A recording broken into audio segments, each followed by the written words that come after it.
This is the Dollemore Daily, and I'm Jesse Dollemore. Today's video is brought to you by Surfshark VPN. In just a moment, I'm going to talk about an offer exclusive to my audience that I think you'll be interested in. Listen, I have been reporting on, I have been talking about, and I will continue to talk about the January 6th insurrection and the events that took place until there is accountability. There are many members of Congress even who are needing to be investigated, and their role in what took place on January 6th needs to be uncovered. This is not about political retribution. This is not about the game of politics. I believe we need to get away from looking at politics as a team sport. That's why I readily criticize the Democratic administration as much as I would a Republican. The only necessary thing there is whether there's something to criticize. Obviously, I criticize Donald Trump more because there was a whole lot more to talk about than there is with Joe Biden. This is not a team sport for me. This is preserving the union, ensuring that our children and their children have a country, have a democracy, are not being ruled under some fascistic government led by some version of Donald Trump generations from now. And related to the January 6th attack, Jim Jordan has been a focus. Jim Jordan is a likely witness because he spoke to Donald Trump on that day. He's been cagey about it, but he has. I'm going to play two clips that you've likely already seen, but they're important for context here, that he has really tried to avoid talking about how many times when on January 6th he talked. Whether it be one time, whether it be the beginning of the day, the middle of the day, the end of the day, I just don't recall. I don't recall. Before I get to all of this, though, a word from today's sponsor, Surfshark. Here at the Dollemore Daily, I've always been outspoken, I guess my entire life. I have long felt it my duty to speak against injustice and to articulate for those who may not be able to use their own voice. Perhaps unsurprisingly, there are consequences for being so vocal on a platform of my size. You would be absolutely shocked and awed, I guess, by the amount of crazy that comes my way online. Threats of hitting me where it hurts, of actual physical bodily harm, and even death. While I don't take many of these nutter ultimatums too seriously, in the light of these threats, though, one thing I do take very seriously is my internet security. The best protection to be had online is Surfshark, hands down. Their encryption completely masks your data, so there's no way some hacking malcontent will figure out how to uncover it. And with their RAM-only servers, Surfshark ensures all that encrypted information just goes poof if some nutjob were to try to steal them. As everyone spends more and more time online, it becomes increasingly important to protect yourself on the internet. Head to surfshark.deal/Dollemore right now and get 83% off of a 2-year plan plus 3 extra months for free. This means your subscription to web security is just $2.21 per month. And Surfshark's 30-day money-back guarantee gives you plenty of time to try it out risk-free. Go to surfshark.deal/Dollemore and use the code Dollemore to protect your online privacy today. Surfshark offers numerous lines of defense. With their modern VPN protocols like ShadowSox and OpenVPN, you know that you have the most advanced security for your data. The Surfshark Alert feature will immediately update you if your personal information appears on a leaked database. It's happened to me multiple times. And you can run Surfshark on an unlimited number of devices with just one subscription of $2.21 per month. So much protection for so little money. Recruit Surfshark right now as your online security detail and receive 83% off of a 2-year plan plus 3 extra months for free at surfshark.deal/Dollemore. This means your subscription, again, is just a mere $2.21 per month. That's surfshark.deal/Dollemore and use code Dollemore. Like me, you'll be instantly breathing easier about all the dangerous nutters on the internet. So let's get into this.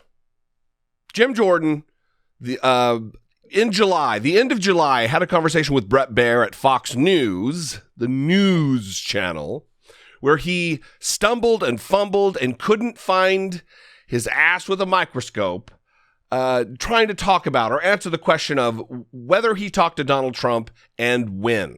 Watch this. The president didn't incite anything. The people who did wrong, they need to be held accountable. They're going to be held accountable. They're being held accountable as we speak. So this committee is obviously going to go down a number of different roads about who knew what when, who was talking to coordinators of the protest. Did you talk to the former president that day? I've talked to the former president umpteen times, thousands. I mean not thousands times, January but countless times. I talked to the president. I never talk about what we talk about because I just don't think that's appropriate. Just like I don't talk about what happens in Republican conferences. So I've talked to the president numerous times. I continue to talk to the president since he's left office. On January 6th, Congressman. Yes, I've talked to the president. I've talked to the president so many. I can't remember all the days I've talked to him, but I've certainly talked to the president. Yeah. No, on January 6th. Oh, yes, but no, so many times. So many times. All the times. I can't even know. There's so many times I can't even talk about it. I don't even know. What was that? What? Yeah. Terrible, terrible liar. And then he did an interview with what I assume is a local Ohio Spectrum station where the same or a similar question was asked, and he squirmed again. Watch this. I spoke with him that day after. I think after. I don't know if I spoke with him in the morning or not. I just don't know. I'd have to go back and I don't know that when those conversations happened. I just in the evening and maybe in the morning. I don't know. I just don't know. Who knows? Who knows when you talk to Donald Trump? Am I right, everybody? Well, now it's being reported yesterday, Politico, more than one January 6th Trump-Jordan call. That's what they're reporting. We know that Donald Trump and Representative Jim Jordan spoke once on the day of the Capitol riot, but the Ohio Republican has said he doesn't remember when their conversation took place. We have some new details that could help clear up the time frame, including confirmation of at least one or more phone conversation between Jordan and the then president during the siege. After a group of lawmakers were evacuated from the House chamber to a safe room on January 6th, Jordan was joined by Representative Matt Gaetz for a call during which they implored Trump to tell his supporters to stand down, per a source with knowledge of that call. The source declined to say how Trump responded to the request. Jordan, when asked about whether Gaetz participated, said he'd have to think about it, citing many conversations he had during the frenetic attack. He also said phone calls to Trump happened more than once on that deadly day. Look, I definitely spoke to the president that day. I don't recall. I know it was more than once. I just don't recall the times, Jordan told our Olivia Beavers. He later said that I'm sure one of the Trump-involved calls took place in a safe room because we were in that room forever. For safety reasons, we are not disclosing the specific room where members were evacuated to, but that is the room Jordan is referencing.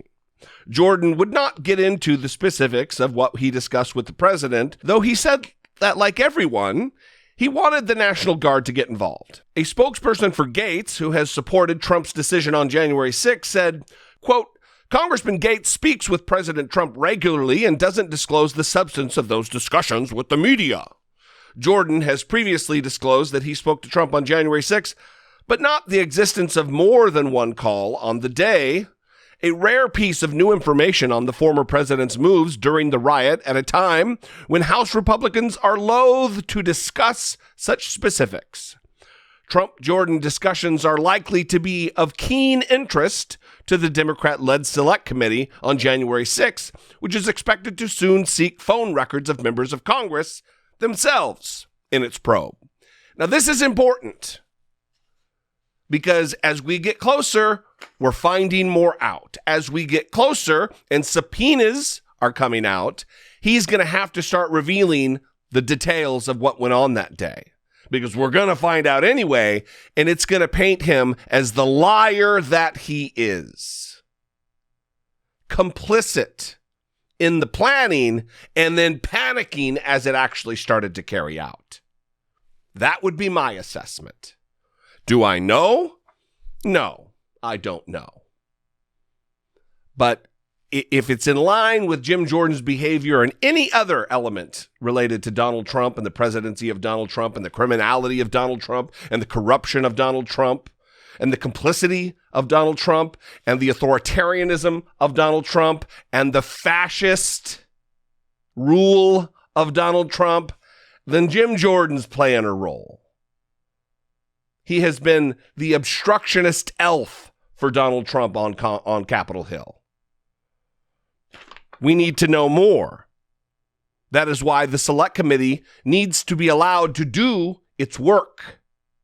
And they need to be pressured to do it aggressively. What do you think, though? I'd love to know. You can leave me a voicemail, 714-576-4054. Of course, you can email me daily at dollemore.com. I would love to have you connect with me on social media. Love to mix it up there. You can support my work right here on the platform if I bring you value. Look, I'm not for everybody. I know I'm not for everybody. But if I bring you value on a daily basis, I would appreciate it if you would consider supporting my work and producing my work here on YouTube. You can click the join button, become a channel member for fewer than $2 a month, or you can go over to my patreon.com/IDoubtItPodcast and help produce my work there. That covers both the podcast and the videos here. All of it goes toward production. Anyway, I love you guys. I'll see you next time. Until I do, be genuine. Take care of one another.